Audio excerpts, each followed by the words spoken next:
think we're live. Morning, Zach. Good morning. So you said you wanted some intro music, but I'm a little nervous now because we played some like cool hip song that I Lizzo. Yeah, it was Lizzo. Yeah, it was Lizzo. We played that, but we got shunned from YouTube. Yeah. So I feel like you need some walk-up music with your sales meetings. we're gonna just kind of There you go. All right. Cut. What do we got? Hey, I've got this cool quote, because we're going to talk today about some good stuff, some hard stuff, some scary stuff, some exciting stuff. But obviously, everybody's got some things they're navigating. If you watched that Mindset Monday yesterday, we talked about, what happens when a big giant tree falls across your path, and you got to figure out a way around it. So this quote said, your hardest times often lead to the greatest moments of your life. Keep going. Tough situations build strong people in the end. And I think if you think back about that, I've thought back about all the different times, and there's not a ton of them, but there's everybody's got a few moments that were trying in their life, and when you made it through it, and ultimately you became a better person because of it. You probably learned something along the way. So I'm grateful that that's going to happen. Hey, you watched Ozark, right? Every second of Ozark.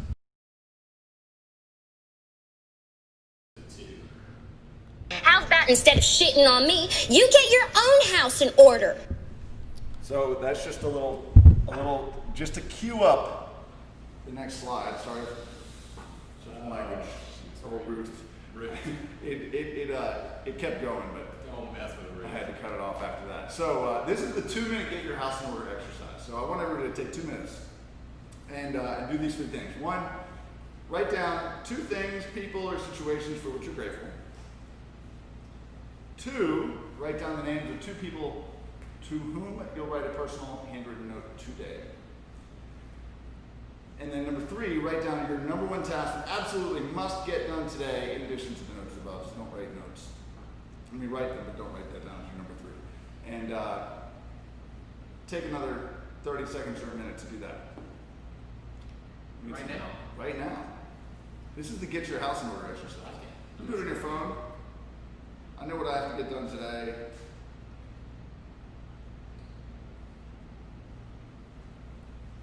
So I'm going to keep talking while people are doing that. But I am 2 things I'm grateful for is that Shane Talent and Paul Ruff are both recovering from the coronavirus and seem to be hopefully on the back end of it. But we did have, those are the first 2 village agents that I'm aware of anyway. And I, just so you know, mentioned to them if it was okay if we use their names because there's still some privacy stuff I think people are entitled to if they want. I don't think it's a big deal, and they didn't either. So, but they said it'd be fine to share that they had it. And Paul, I think, got it first. Shane wanted everyone to know that Paul is 8-0. Way to go, Shane. If you're watching, Paul, I'm sorry. So anyway, so they're grateful that both of them are on the mend, and just a reminder to stay vigilant on this. It is. So that's our the first 2 cases that I know about. If anybody else has had it and hasn't said anything, that's obviously you're totally entitled to do that. But just a good reminder that for obvious reasons, we don't want to have all this going around. A third of our agents to get it. That would be obviously tough for you, tough for everybody else. So just be careful. Wear a mask when you're in the office. Hunter and I both have one right now. We've got it taken off so that we can talk clearly. But and just all the office managers are doing an awesome job doing an extra cleaning. We've got cleaning crews that are coming in the evenings to wipe everything down as well. But we'll just take a little extra precaution. Be safe and keep moving. So anything else you're grateful for? That's it right now. What about you? I am grateful. So I built a pool this weekend. Yeah. Which usually doesn't happen on the weekend, but we got this big old 9-foot farm agricultural stock tank. You bought a pool. You didn't build a pool. Oh, I built it. I mean, I got 2,500 pounds of like leveling sand and unloaded that and raked it all into place and then leveled this thing and filled it with water. I mean, I'd fill it with a hose with building kind of. Anyway, it was the least expensive most fun, not without its challenges. It does leak a little bit, so I gotta fix a couple things. But anyway, it's pretty cool. So a Do you have any three-figure photos pool. of this? Oh yeah, I've got some. I didn't put any on, but I'll show you some later. All right, so some education we got coming up. There's a class after this that Rudy Title is hosting about title and title companies. So this is one of those things that is a critical piece to our business, and it's something that you really have to know about. And I think a lot of us say like, oh, that's just the title company's job. Yeah, we give them the work to do, but I see so many things fall through the cracks that don't need to, usually because we don't fully understand the process of what title companies go through when they need certain things, how they do their work. So show up for that. It's on Zoom, and we will send out that link, but it's there. It's on the calendar as well.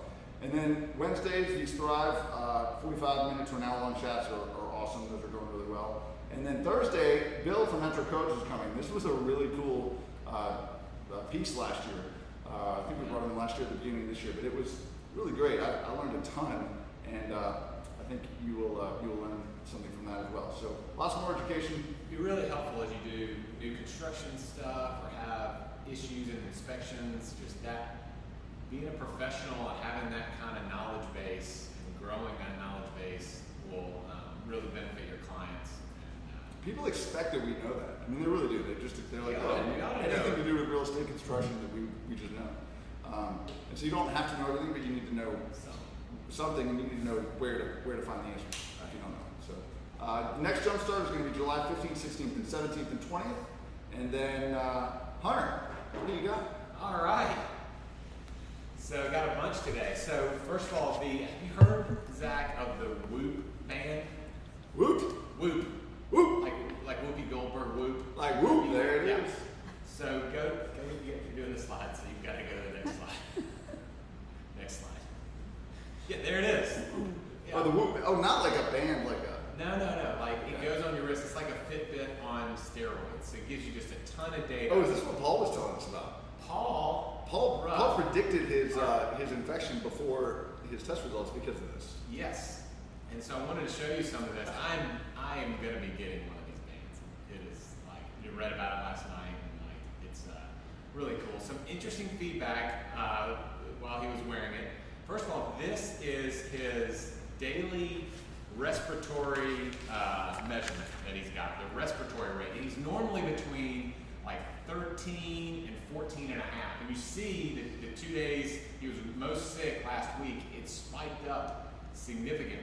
And so it's a respiratory disease. It's got, just to be able to see that feedback immediately.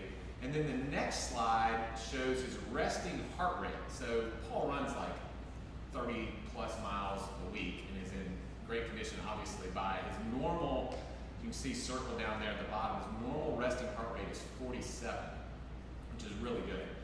But during the morning he woke up, he just looked at it and he had a 72 resting heart rate. So that was a signal. So 25 beats per minute higher than his normal resting heart rate. I just thought that was, plus you can see he had some terrible sleep. He only had 3 hours and 6 minutes of good sleep that night. So anyway, Paul actually said, my best advice would be to tell people to be focusing on building up their immune system to get good sleep and don't run yourself down.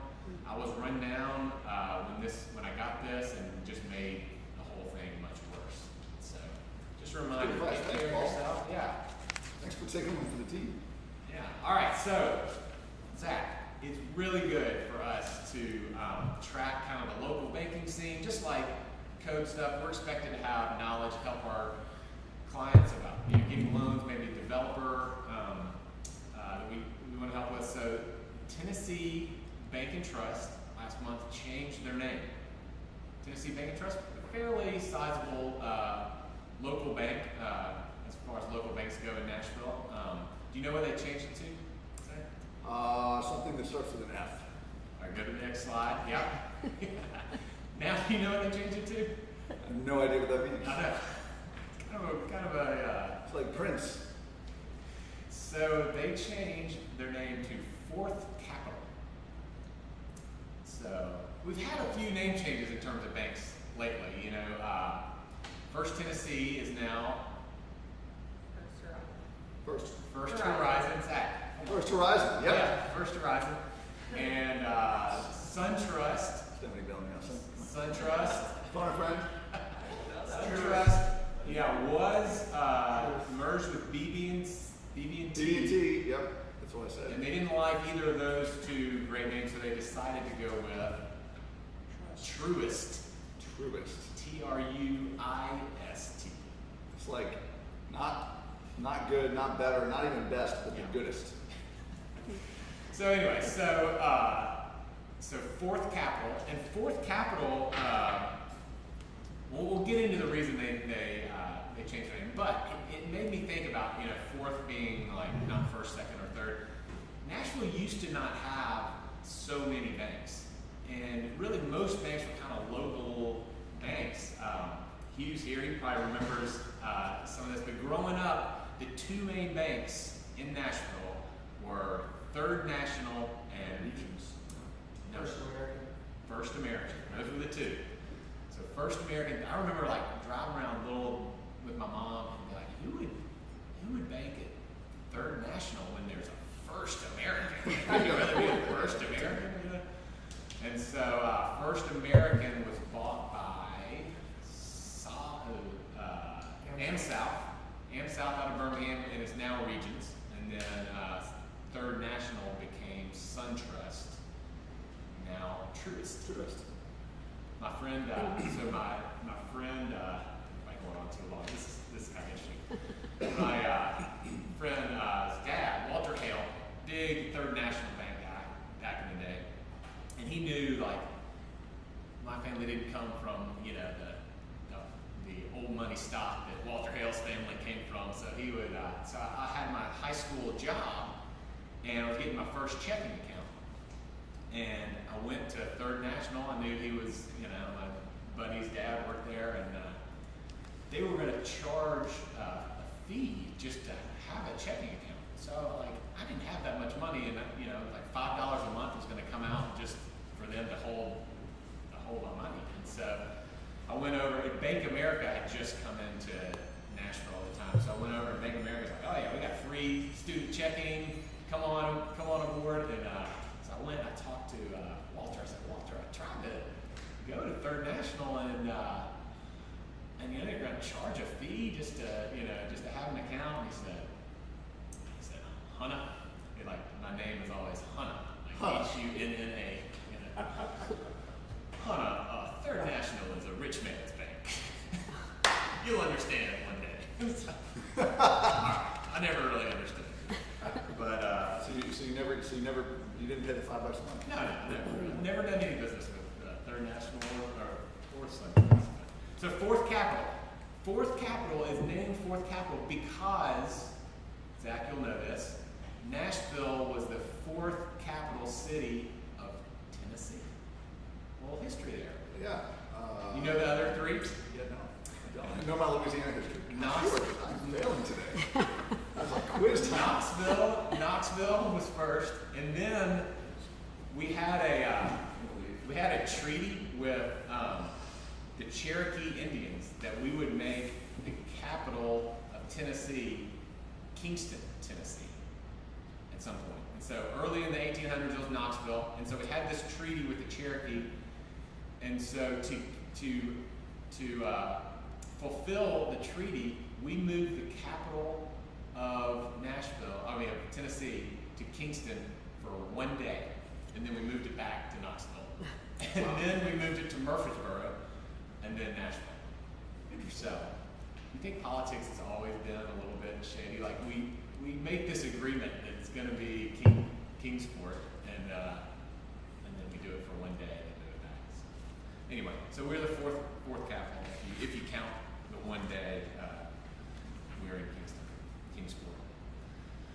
But so this is Rolling Mill Hill, and Rolling Mill Hill is where the headquarters of Fourth Capital is going to be. I just thought that was interesting. Rolling Mill Hill has really changed if you hadn't been there in a while. Zach, I know you were an early pioneer at Rolling Mill Hill. Yeah. Robert Deal, if you're out there, remember those days? Selling Rolling Mill Hill? So Rolling Mill Hill was the first building there was going to be a residential building. Zach was on the sales team. You manned a sales center for a year, 18 months? Yeah, we were down there for about a year and a half. 7 days a week, 6 days a week, like it was full-time effort. We had a team of a few people on there, but We made a ton of money. How'd you do on that deal? No, actually didn't. We didn't make any money. I forgot. It is a reminder, like putting too much of your eggs in a project sale, especially with a developer who hasn't delivered before. The developer went bankrupt and right at, like, the places were finished. It was right at the 11th hour. you had sold the whole thing. We didn't sold the whole thing. We should have sold more, but we sold a lot. But it was, it was delayed. There were things, but yeah, it was. I got a TV out of the deal. Mark. 18 months. There was a sales center, and I offered to Mark Grossman. I was like, hey, there's this TV they don't want. Do you want it? And he was like, we can have it. It was like one of the original plasma flat screens that weighs like 200 pounds. Yeah. All right. So anyway, that's the location of the new Fourth Capitol building. Aiken Partners in developing the office building down there. So next slide, Zach. We've been talking about kind of national real estate trends, and that this was the existing home sales from May. The first 3 months of the year started off super strong, record setting really for January, February, and most of March of this year. Then April was slightly down, and May was down 22%, but all of the metrics were looking up for June. And this is national, right? Well, that's national, and also Nashville as well has kind of experienced that same trend. In terms of closings, in terms of volumes, the amount of sales. So June comes in, and Richard Courtney, colleague, is written in the ledger. He went into MLS, got all the data for June. So some of this data is really fresh and is not totally scrubbed, but basically we're expecting Nashville, Davidson County sales to be down 33% in June. Is that from May? That's from last June. From last June. So from June of 2019. So down 33%. That's a big number. So we've been talking about how everything's looking up, activity levels everyone's really busy. But just a reminder that it is still difficult to get a deal done. It's got to be priced right. If it is priced right, it feels like there's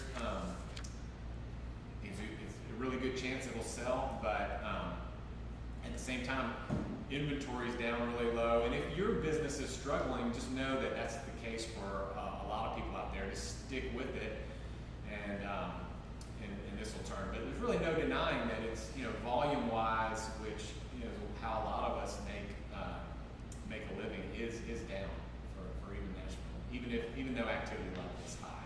So I thought that was interesting. The other thing there was compared to last year, sales, we had 104 sales over $600,000 in Davidson County. The year before, we had 215 sales of over 600,000. So the price point, that higher price point, is slower. In the same way, sales over $1 million, we had 35 in June of 2020, and we had 64 in June of 2019. So again, about half the number of that higher end buyer.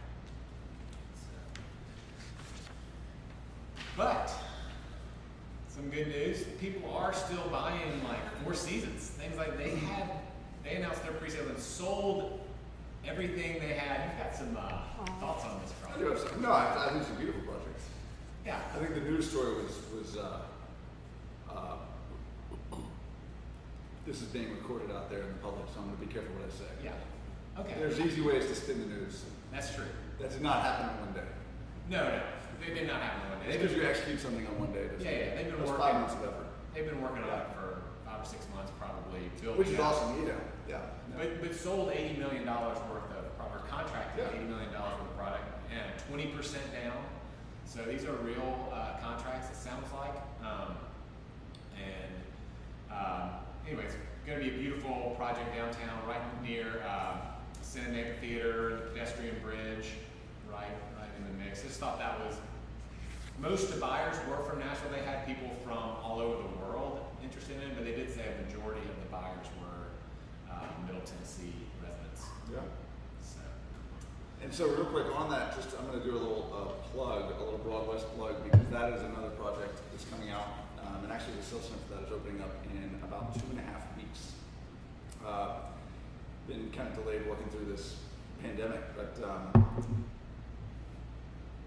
that crew's going to get you all some info on that, because you can get, I would argue, better amenities, equal service hotel for about 40% less. Oh wow, it's a deal. Awesome. Yeah. Cool. So this caught me by surprise. A bill before the Metro Council tonight, and we'll talk about it. If it passes, it could really change the character of almost every residential neighborhood in the county. It'll allow businesses to use houses for any type of business as long as the resident is occupying the home.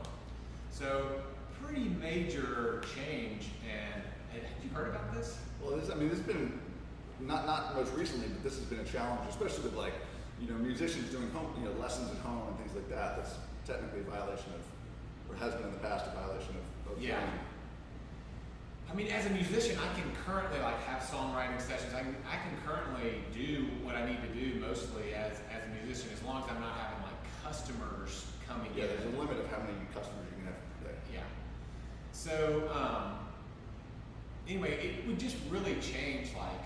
Why would you have a hair cutting place, an art school, a law office? Why would you pay commercial rates and commercial tax if you can just have it in a residential area? It could really change the fabric of neighborhoods in Nashville.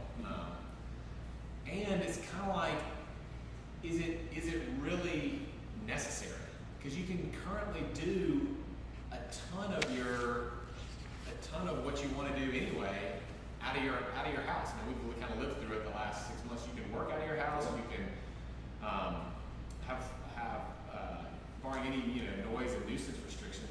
You can work 7 days a week as long. You can have clients come deliver documents to your house as long as you're not having that as your regular place of meeting. I think the concern is that kind of like Airbnb was tempting to do with changing residential neighborhoods over to commercial, where all of a sudden you're not living next door to a family or a resident, you're living next door to a business or an Airbnb, and the rates that businesses can pay may be quite different than what individuals can pay. So anyway, I just thought it was really a pretty important bill we ought to be aware of, and not sure if we want it.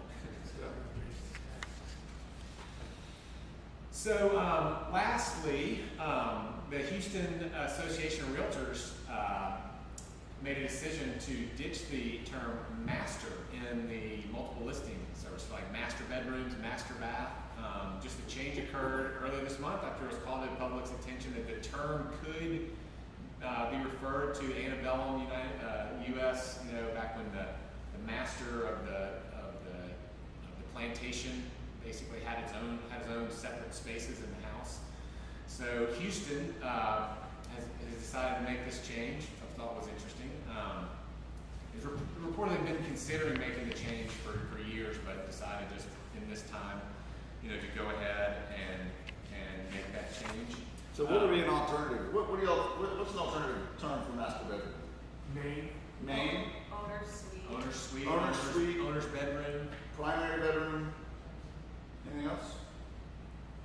Yeah, If y'all have some ideas. I think it's important, language. Chime in. Language matters. I think we're seeing that with things like, the Redskins and other things. And we can, some people will probably think scoff at things like that, but at the same time, it's language matters.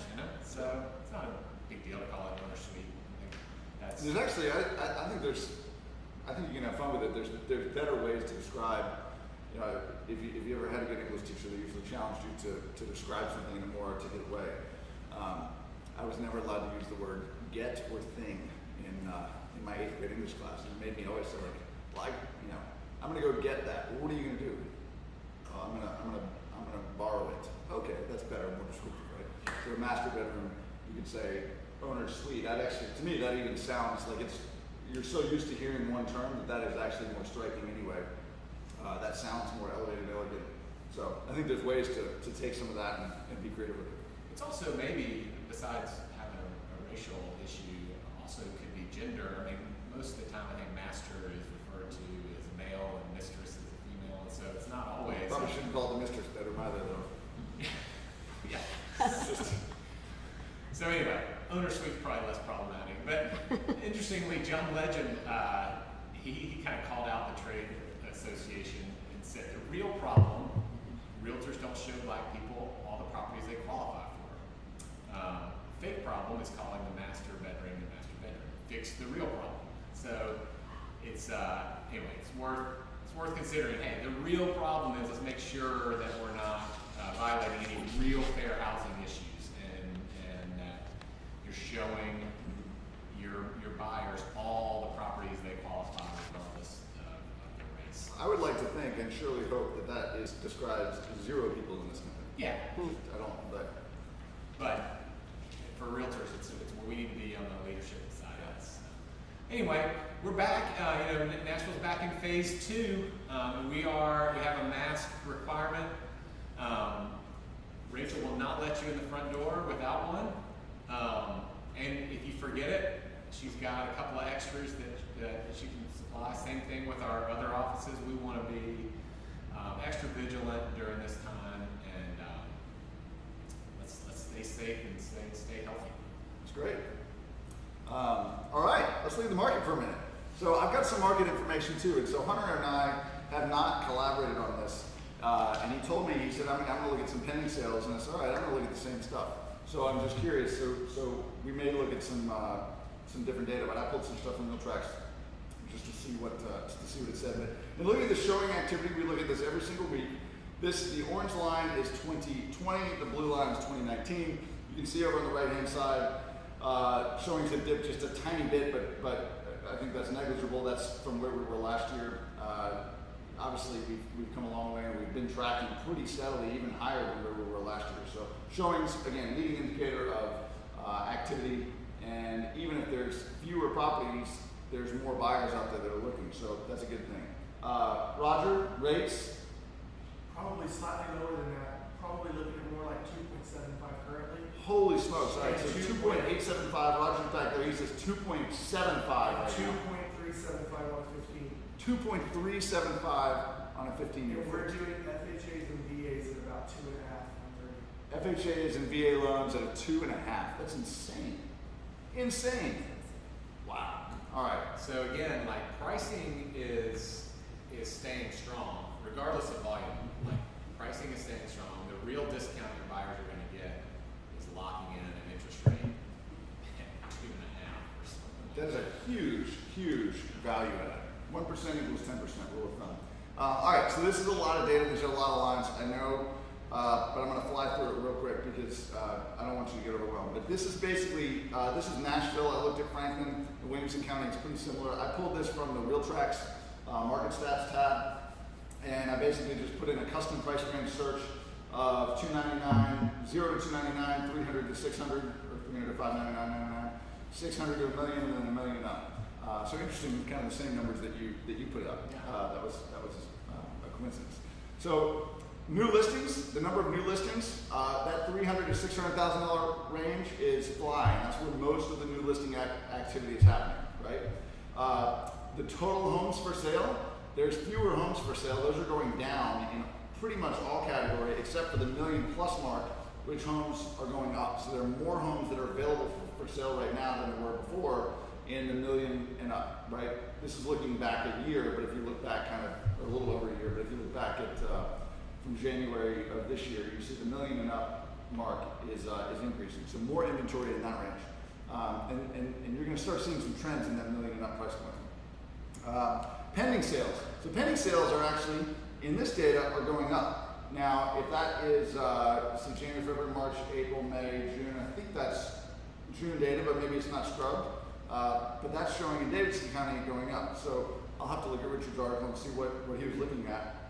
But this is from RealTrack's data, and closed sales are up as well. However, they're mainly up. Look at that $300,000 to $600,000 category. Like, bam, that is the sweet spot. And obviously, there's just not a ton of stuff. Well, actually, I should say that $299 or less, there actually is a decent amount of stuff. There's a lot of pending sales there too. So I guess maybe I was looking at the wrong colors there. So that 600 million mark is up a little bit, but no, that's right. That 300 to 600 mark, the red. You're right. I confused myself. I do that once a day, twice. Median days in the market, right? So now this is sometimes a little bit arbitrary because sometimes things will get relisted, but the days on the market for the million and up has kind of been way up there for the last several months, right? So days on market, 110 days. It went down, way down. I'm not sure what happened there, but now it's going back up. But generally speaking, it's a good bit more than the rest of the market. And months of supply for the million and up price point as well. Everything else is going down. The million and up is increasing, right? So the months of supply, that means, just as a reminder, is if there is, let's just say, in a specific price range, over the last 12 months, there have been 12 sales. That's one sale per month, right? If there are 6 active listings in that price range, that means that on average, if one per month sells, it will take 6 months to sell those listings, right? So right now, there's over an 8-month supply of homes that are over $1 million. So if you've got a million plus listing or an upper price listing and it's not selling, or it's taking longer, find out why. But this is a good reason. But dig into the competition. Try to understand why. I did some research last night on for a client of ours, and we're not getting the showing traffic that we want. And I looked at in a variety of different ways, but we kind of honed into urban neighborhoods in their size range, and I looked at active, coming soon, active, and pending, under contract, showing, not showing. In every single home, there were 6 that were under contract and 2 that were not in that size range. And we're priced in the upper 9s, and every single one that was under contract was just below 9. It was like between 860 and 899. It's not an accident, right? So Now you gotta be priced right. you gotta be priced right. Gotta be priced right. And like, make sure you're doing the little things. If there's an offensive colored room, an orange room, just take out all of the things that are gonna prevent a buyer from feeling good about it. Yeah. And easy stuff. And don't beat yourself up. I think one of the great things that we've shown ourselves to be as real estate agents is that we can be nimble. Through this pandemic, there was that big drop off of showings, and then we got back to it. We figured it out. We put on masks. We got hand sanitizer. We were making it work. We are very adaptive individuals and groups, and so be that way with your sellers too. If you put it out there and don't get it right in the first week or 2, don't let it sit there for 3 months without doing anything, and then getting frustrated, and then getting silent and being like, I don't know what to do. It's not selling. Why is it not selling? Make a change, and make it change quickly. Especially because right now we're in the summer, but we're really I think we're in the kind of classic spring market right now, and that's gonna fade away, right? As schools maybe start to open up again and things happen here soon, in the not too distant future, that market will slow down. So take advantage of it now while you still can. The median percent of last list price and then median percent of original list price. So basically, if you look here, the top graph, the million and up price point is the most negotiating is happening on that, right? So they're only selling for about 97% of what their current list price is, and below 97% of what their original list price is. So whereas a lot of the other ones are in the 99 to 100% price. So we're overpricing our expensive properties. There are too many of them on the market, and then the ones that are selling are being negotiated down. So just price it right to begin with, and we better. Makes sense? Makes sense to me. Tools, Mindset Monday, quick check. We're halfway through 2020, kind of crazy. I sent a little 4-minute video yesterday to talk about a map. If you have a business plan, how many of you have actually looked at it? Usually we have fun making them. They're actually a lot of fun to make in December or January, and then we put them away and don't look at it. Take it back out, look at it, especially now that we've had this pandemic, right? I made an analogy to hiking. If you're hiking through the woods, you got this path, you look at your map and you say, I want to get there. I might need to camp out here, here, and here, but I'm going to get to that destination at some point by the end of the year, by the end of the week, by the end of the day, or whatever it is. So once you do that, you got to be able to figure out how you get there. But at some point, there's a tree that crosses the trail, right? Kind of like a pandemic does. You got to figure it out. You got to go through the woods, bushwhack a little bit. But if you just aimlessly wander, you're not going to get there, right? You just take a right through the woods. And if you stop, you're not going to You just sit there and be like, well, somebody's going to come get me. Anybody got a chainsaw? Anybody? Right? It's not. Nobody's coming to arrest me, right? So get your peers, phone a friend, and work through it. So just quick business plan highlights. Look at your average sales price. This is if you don't have one. If you do have one, you need to redo it. Look at your average sales price for transactions and volume for either 2019 or just the first half of 2020. Add at least the market appreciation to that, right? So about 5% last year. Don't just assume that, because ultimately if you're doing the same amount of volume as you did last year and the market has appreciated, then you've gone down, right? So add at least what the market appreciation was. And then choose a goal based on either volume, transactions, or income. Some people try to do all of these things. I would say pick one, whichever one aligns with you the most. If it's income, all of that translates to income, right, for the most part. But choose why you want that. When you were starting out, what did you choose? I chose income. You didn't choose number of transactions? I didn't, because I had no idea. Ultimately, can you control the income? Kind of. Can you control your average sales price? Maybe by trying to align yourself with different types of buyers. There's 3 ways to make more money, right? You can sell more houses, you can sell more expensive houses by increasing your average sales price, or you can charge more, or stop charging less. Those are the 3 ways you can make money. I would just think the number of transactions would be the thing you can control the most. So, I think ultimately what you control the most are the activities that lead up to that, right?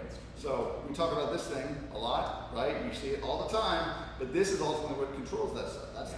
Those are the daily activities and the weekly activities that control those lag measures, right? So, but critically important, I think, is choosing why you want to earn, achieve, or accomplish that goal. I mean, what's been fascinating to watch over the years as I've worked with agents is I can get so inspired when they get inspired by something that drives them, right? Why do you want to make X dollars? Why do you want to shoot for hitting 30 or 40 transactions or even 10 transactions or whatever it may be? Understanding that, if that's just, because somebody told me I should. I've heard that before.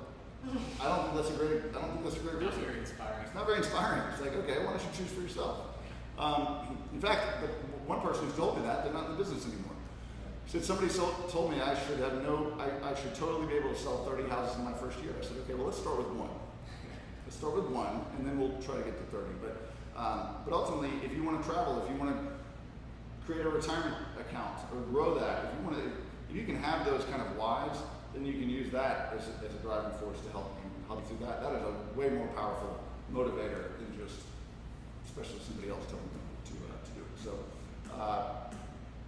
that is that. That was actually the tip of the week. So wrong section. But coming soons, don't forget, enter your coming soons, comingsoon.villagetn.com. I'm going to send that out after the Rudy Title class today. So go take the next, Rudy Title starts in 19 minutes. So take the next 15 minutes and enter those coming soon if you haven't done it yet. Anything else from y'all? We got a few people here. No? Thank y'all for tuning in. Thank you. Enjoy your day. What were your takeaways? Any takeaways? Whoop band. Whoop. Look it up. Whoop band. And no more firsts. It's all about fourth now. Fourth place is the new first place. Fourth capital. Fourth capital. Poorly named band. All right. That is it. Y'all enjoy your day. Thank you so much. And we'll talk soon. Yes. Good night, yeah.